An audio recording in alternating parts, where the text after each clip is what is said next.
Ladies and gentlemen, members of the press, parents, my dear partners, welcome. Thank you so much for coming. And I'm glad I'm getting to speak about this issue, which I am deeply impacted by.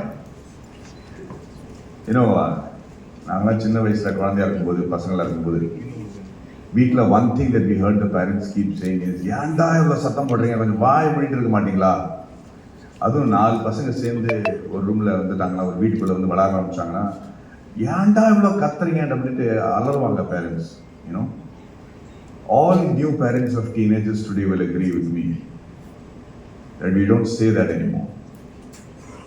If 6 or 7 friends of yours, if your child comes home, இவங்க என்ன எங்க இருக்காங்க, என்ன பண்றாங்க, my son's 4 friends will come.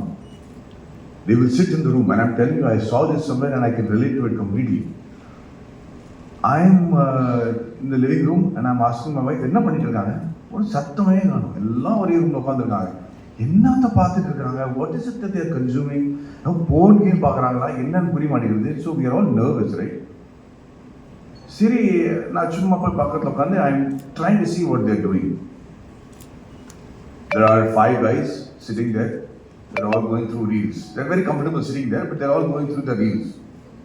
One guy will see something that is funny, and he will sit and go, அதுக்கப்புறம் he won't talk about it to his friends. He'll forward it to these 5 guys. You know who has seen it? Because other guys are going, 8 பேர் சேர்ந்து தனி டயத்தில் ஒரே ஜோக்ல சிரிக்கிறாங்க. But they're not talking to each other. They are vibing with each other.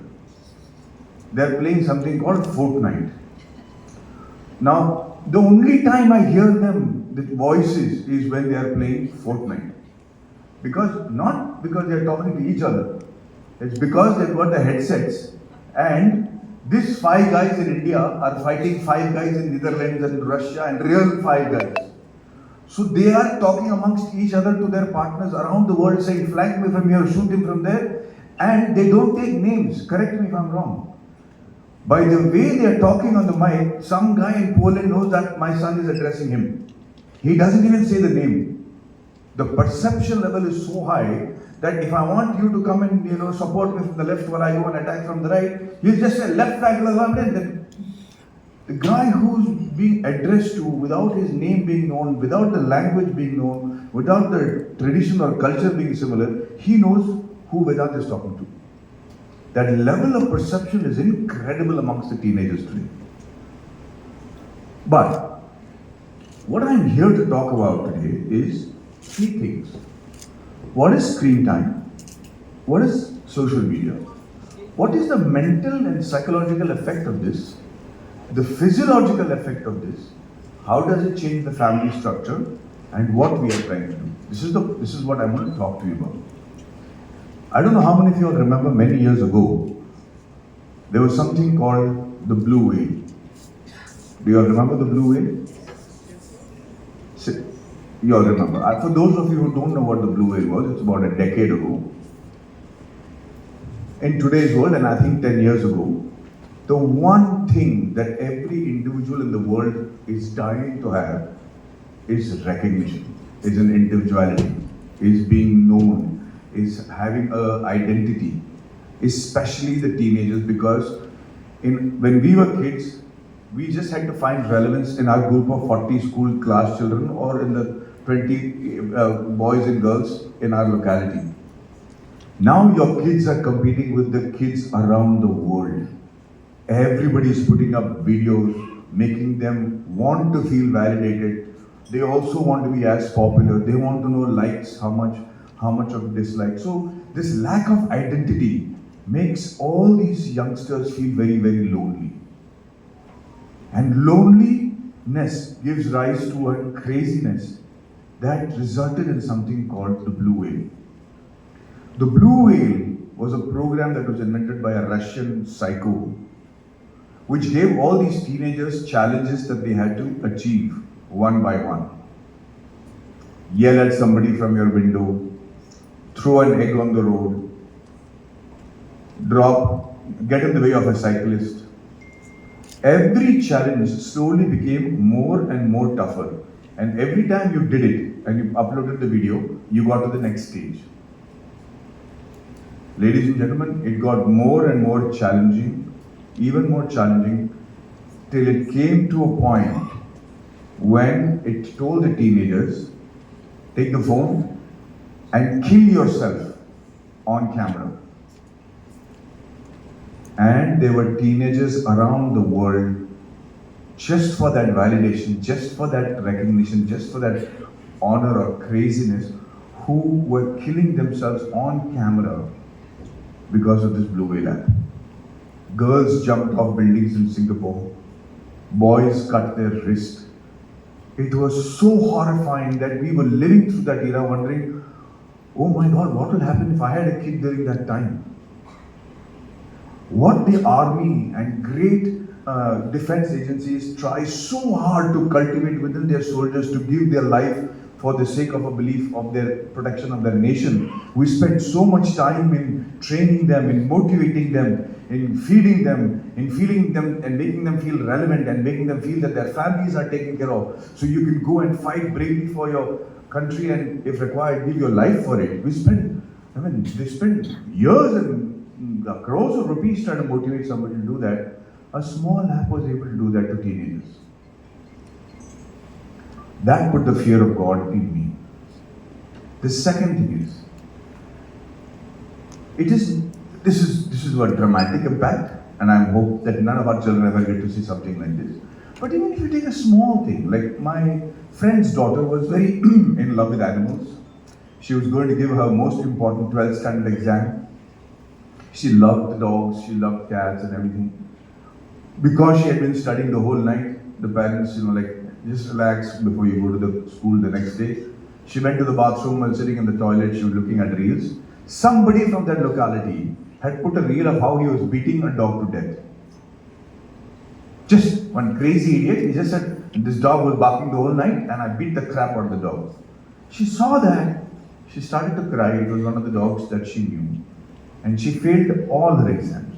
She just couldn't get over the fact that somebody would do something as brutal like this. And imagine a 14-year-old girl seeing something like this early in the morning. This news is not relevant to her.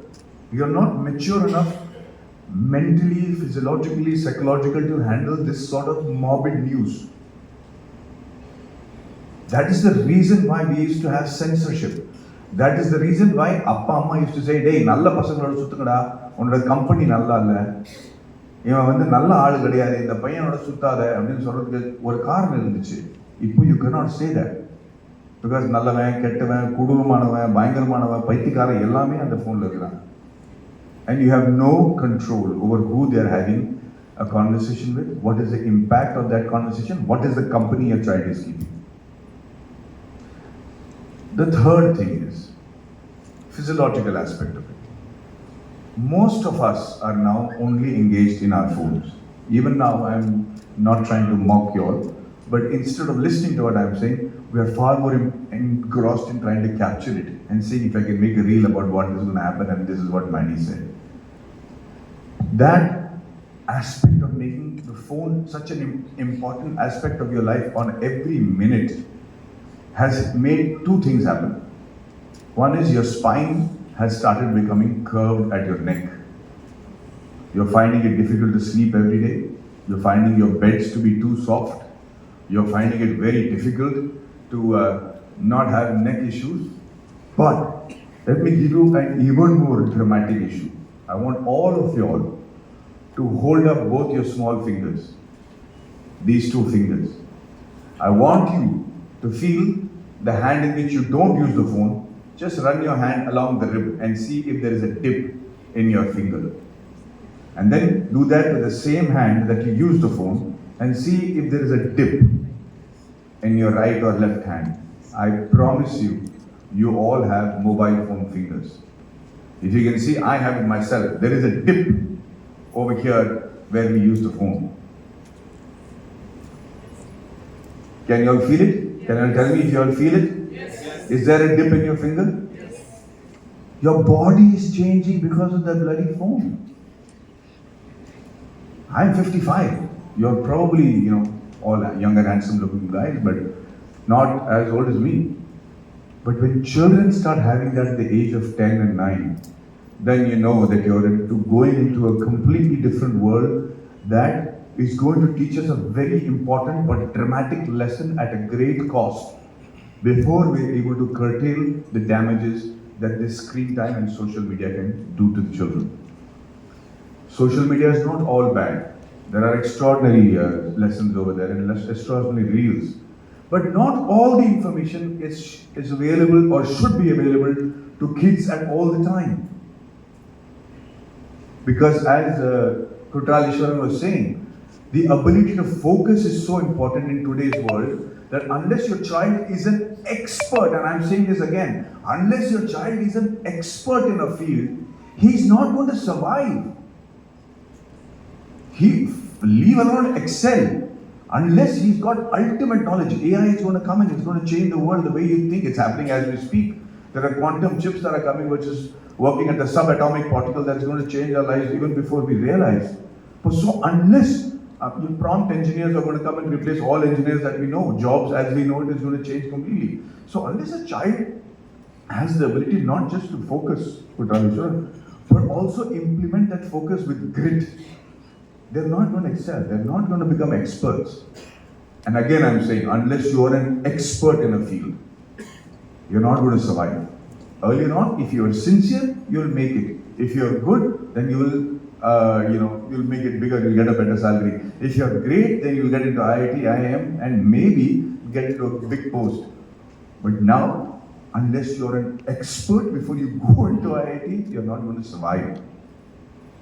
As you can see, the dropout rate from colleges and people not getting jobs in campus placement is increasing by the year. Why is that? It starts with the grit and focus that Kutraleshwaran was talking about at a much younger age. As parents, you are going to become villains if you introduce parent genie at a stage when they have started to have a mind of their own. If your kid is already 9, 10, 11, you'll have to convince them like we had to do over here. So say that again. No, I'm saying I was coming to the point, not 3 and 2. 3 and 2, they don't have the ability to object to what you're saying. At 9 and 10, they're already adults. And they're going to fight you. And you have to convince them that this is for the betterment of for their own goodness that we're doing this. And somehow convince them that this app needs to be installed. So, it's going to be a different challenge for parents with children of different ages. But we're hoping that we're able to make this essential for every parent who's got a child who's going to get into the phone culture. If this app is already installed, then you know that the child knows that this is the discipline that the parents are expecting from him. So and lastly, what is this app going to do? The thing that this app is going to do is, it's going to allow the parents to know when the child is using the social media. Now, I'm going to give you an example. I'm an actor. I have all these people messaging me on Instagram and social media. I'll tell you a simple example. A young girl messages me, I saw this movie, I really loved it, I thought you're a fabulous actor, well done, you motivate me, this, that, and at the end of it, she put lots of hearts and kisses and love symbols. Now, when there is a fan who's talking to me in such detail, I'm compelled to answer. So I always say, thank you so very much, very kind of you, God bless you. This is my reply to her. What she does is, she takes a screenshot of my reply to her and makes it as a post on Instagram. Now what do people see? Hearts, kisses and love things, and Maddie's reply to that. My intention was not to reply to that, my intention was to reply to her message. But because it's a small thing, you only see that symbol and say, oh, Maddie's talking to young girls. If that is the fear that I have, and I have to, let me literally say the word, it's like if I have to pussyfoot around every time I'm putting a message on social media, can you imagine that somebody without my experience, how much of trouble they're going to get into? The kids, teenagers don't know when their phones have been turned on, the cameras on their phones have been turned on. The girls don't know that if they're putting their stills from the bathroom, and usually you shouldn't be because they think they're sending it to a friend, and it's really happened. It's really happened. A 13-year-old girl's parents were monitoring her phone. And her friend sent her a picture that this 13-year-old friend's father saw, which he's not supposed to see. Because you don't know who's seeing the picture on the other person's side. So, what parenting does is it allows the parent to allow the child where to use the social media in their house or the screen in their house. So for me also, now I have to be very careful what kind of messages I send. Similarly, I am conscious of the fact of what message I am sending. So similarly, when you know that your parents are looking at the message you are sending, you will become conscious too as a child. That's what we are hoping. What we are also hoping is that whatever is good for the family to hear and talk is good for the child too. So the app allows you to use it only in maybe in the drawing room or the living room or the dining room. But the moment you go to the bathroom or you go into your bedroom, inside your pillow you want to talk, like how we used to see magazines you are not supposed to see with torches. The kids do that with phones right now. You can't do it because social media is not active in your bedroom. Similarly, for educational institutes, the teachers are tired because everybody is armed with knowledge. You talk to the kids, they're going to have another argument which has got no connection to you, and somehow everybody will start laughing. No problem, brother. It's okay, I can still speak. What I'm trying to say is, though the educational institutes have become a challenge for people, especially professors or teachers. So now if the social media is not working in the classrooms, is not working in the faculty rooms, does not work in areas like in the laboratory, but it will still work in cafeterias when the parents allow it or the school allows it. But let's not take away the benefits of a phone from the child. You need to be able to contact the child. It has to be a communication device. In case of a flood or a rain or an emergency, you should be able to call your child. And that's why we think that this will help the child keep the phone in the classroom instead of keeping the phones away from them. Learning, making sure that they learn to use it responsibly. But most importantly, the phone being a communication device as opposed to a bad friend. That is what Parent Genie is hoping to achieve the world over. I think we are finding people resonating with our thoughts and our ability to regulate. And like very clearly put by my friend over here, we don't want our future generation to degenerate. We hope that we're able to inculcate our cultures, make our culture relevant for the child's own survival, and hopefully make successful, happy, and wonderful teenagers around the world. Thank you so very much, ladies and gentlemen.